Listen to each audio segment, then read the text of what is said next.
সর্বসাধারণের দাবি নির্বাচনের মাধ্যমে নির্বাচিত সরকারের কাছে ক্ষমতা হস্তান্তর করে এই সরকার সুন্দরভাবে বিদায় নেন। এই দাবির নির্বাচনের লক্ষ্যে আগামী ফেব্রুয়ারিতে নির্বাচন ঘোষণা করেছেন বর্তমান সরকার।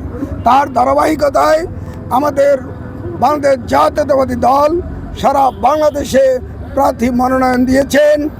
তা সেই লক্ষ্যে আমাদের শরীয়তপুর জেলায় 3টা আসন, শরীয়তপুর 1, শরীয়তপুর 2 এবং শরীয়তপুর 3, গতকাল বাংলাদেশের আমাদের জাতীয়তাবাদী দলের সর্বোচ্চ নীতি নির্ধারক ফোরাম থেকে আমাদের এই শরীয়তপুরের 3টি আসনের প্রার্থীদের নাম ঘোষণা করেছেন।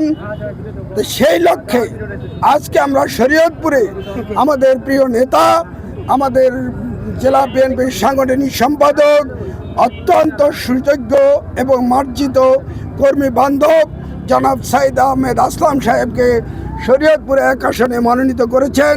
সেই ধারাবাহিকতায় কর্মীদের মাঝে উচ্ছ্বাস আনন্দে উদ্দোলিত হয়ে এবং জনগণের মাঝে পৌঁছে দিতে তার সংবাদ যে আমাদের এই ধানের শীষের প্রার্থী জনাব সাইদ আহমেদ আসলাম সাহেব।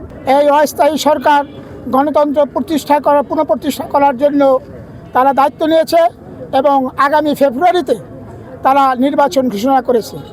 সেই ধারাবাহিকতায় আমাদের বাংলাদেশ জাতীয়তাবাদী দল বিএনপির সর্বোচ্চ ফোরাম কালকে 237 জন মনোনয়ন প্রত্যাশীদের নাম ঘোষণা করেছে।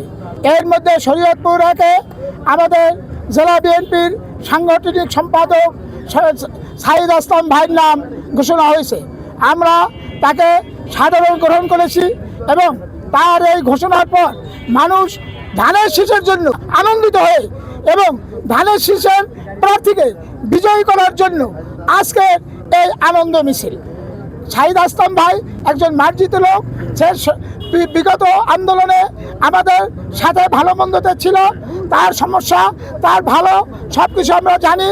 সে একজন পরিচ্ছন্ন রাজনীতিবিদ এবং আমরা তাকে পেয়ে আনন্দিত।